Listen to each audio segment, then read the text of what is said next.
everybody, it's Holly. Today we're going to talk about classroom management and RTI behavior supports. So let's jump on into it. Our objectives today are mainly to learn about student-centered discipline and how we're going to use proactive classroom management strategies in our classroom. We want to learn about PBIS and its components for effective practice.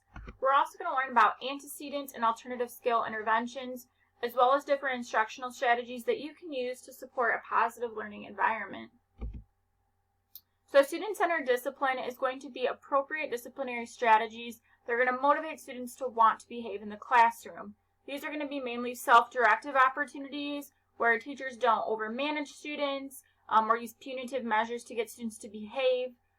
This is developing shared norms in your classroom, and again, making sure that if a student does break those shared norms, the consequences are logical to the rule that's going to be broken.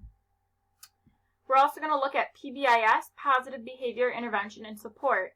So this is a problem-solving method, a way of teaching students new appropriate behaviors, as well as changing their learning environment so that they can learn best. It's going to be really helpful in our RTI classroom. These are the 4 different influences of PBIS. They don't apply as much to what we're doing in the classroom, but it's important to note these. Applied behavior analysis, that's just a systematic way of instruction of teaching students self-management skills.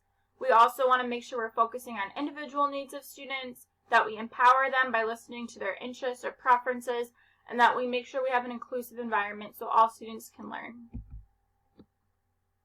So the components of PBIS are going to be defining behavior expectations. Again, ideally this would happen at the beginning of the semester, but we want to refresh these expectations periodically. We want to make sure they're agreed on by students and teachers and that they're based on the core values of our school. We want to make sure that we define positive behavior, so not putting on our maybe agreed upon rules, do not do this, do not do that, just wording it in a more positive way. And again, just like we teach skills, we want to teach these behavior expectations. That starts with us first by modeling these expectations, but we also need to review, practice, and reteach these.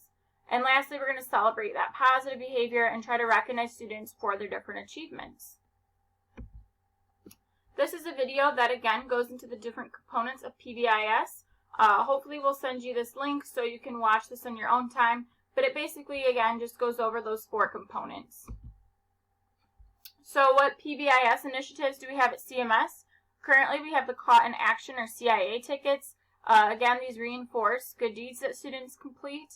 So an adult completes a ticket and circles one of the 5 behaviors they saw a student doing: being honest, respectful, responsible, fair, and compassionate. They then enter the ticket for their grade, and then on Mondays, Mr. Hammaker, our principal, draws names, and then again recognizes them for their good work. This is a 3-tiered RTI model for behavior, for especially social emotional support regarding behavior. On the right-hand side, you have the different behavior interventions for each tier of students. We've seen this pyramid before, especially in the academic realm. Now, if you just read on the right-hand side, these are the different interventions that we would give to students for behavior. So the most severe would be, again, using interagency services. And then tier 2, mainly doing like check-in, check-out, maybe an escape card or a hot pass, maybe contacting home quite a bit. Students maybe participating in self-monitoring, where tier 1, again, it's just basically going over those social, emotional things that teachers would have to do, like giving consistent teaching that includes with behavior, making sure you have a positive relationship with all of your students, etc. We're going to go into antecedent intervention. So an antecedent is an event that appears before problem behavior occurs. So let's see if we can look at some of these triggers or some of these stimuli that are going to have a student act out. Scheduled attention of teachers and peers. So a lot of times students act out because they do crave that attention, whether it be good or bad, positive or negative attention. So maybe you, give a student a smile. Maybe you put a little sticker on their desk when they're completing something well. It can be like really varied and really personal to the student and the relationship you have with them. And this is for peers as well. So if a student's constantly trying to get the attention of a peer, maybe you partner them together and you have them try to do something that's going to be constructive together. Proximity control, you can do this by, if you see a student acting out, this is a great one. you just stand closer to their desk, don't say anything to them, but again, just you getting closer to that student maybe makes them more mindful of their behavior. Making sure that the learning that is taking place is meaningful, so this is going to increase student buy-in. You're going to tell them what's the relevance to their life, why this is going to be impactful for their future. Being consistent, again, with your classroom norms and your rules. You want to make sure that items are accessible, especially during times of transition when you're transitioning from one activity to another. The student has to run across the room. It's going to make them maybe a lot more distracted, right? Talking to friends as they pass by, etc.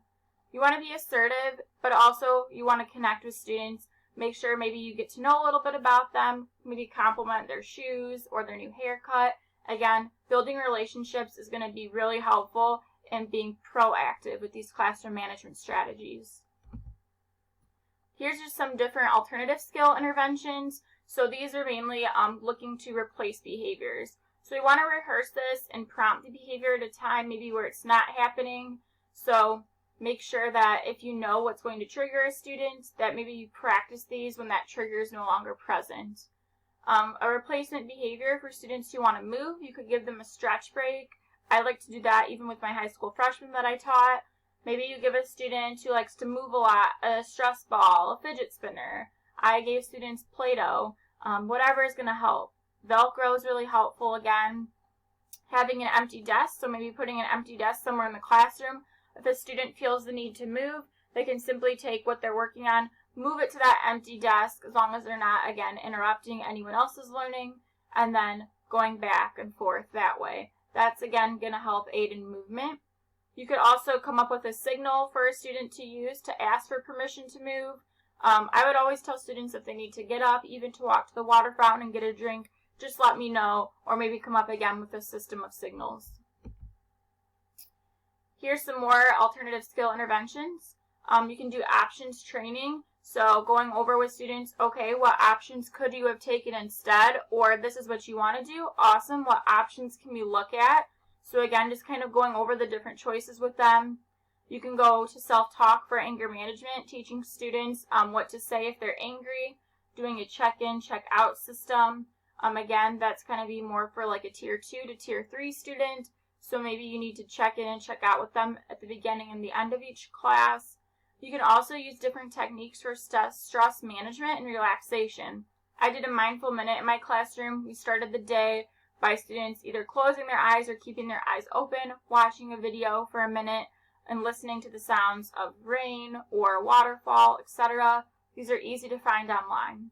You can teach students different deep breathing techniques or give them the option at times to listen to music. School appropriate, of course. Some additional instructional strategies that support positive learning environments is your language as a teacher. You always want to make sure you encourage student effort. We're not looking for perfection. We really want to go with that growth mindset strategy. We want to also teach students how to monitor and regulate their own behavior. You want to make sure that when you're speaking with students that you're warm and supportive. They should receive academic and social support. Again, that's going to be encouraging to them. And responsibility and choice. Students a lot of the time want to feel like they're in control. They want that choice. So again, give them input. And then even sometimes the illusion of choice is really beneficial for students. A 4-to-1 ratio is going to be really important when we talk about corrective behavior. We want to give 4 positive comments for every corrective behavior. So if you say to a student, please sharpen your pencil at a more appropriate time, maybe you give them, again, 4 positive things. So again, we're looking for the positive behavior rather than always nagging or looking for negative behaviors. Again, once we watch this YouTube video, you can see an example of how this is used, and I like this because it's actually used in a middle school classroom. This teacher is really great at explaining kind of how she uses this and her reasoning and rationale behind it. These are some of the sources that I used for this presentation. Thank you so much for watching. I hope you guys have a great day or afternoon. Thanks again.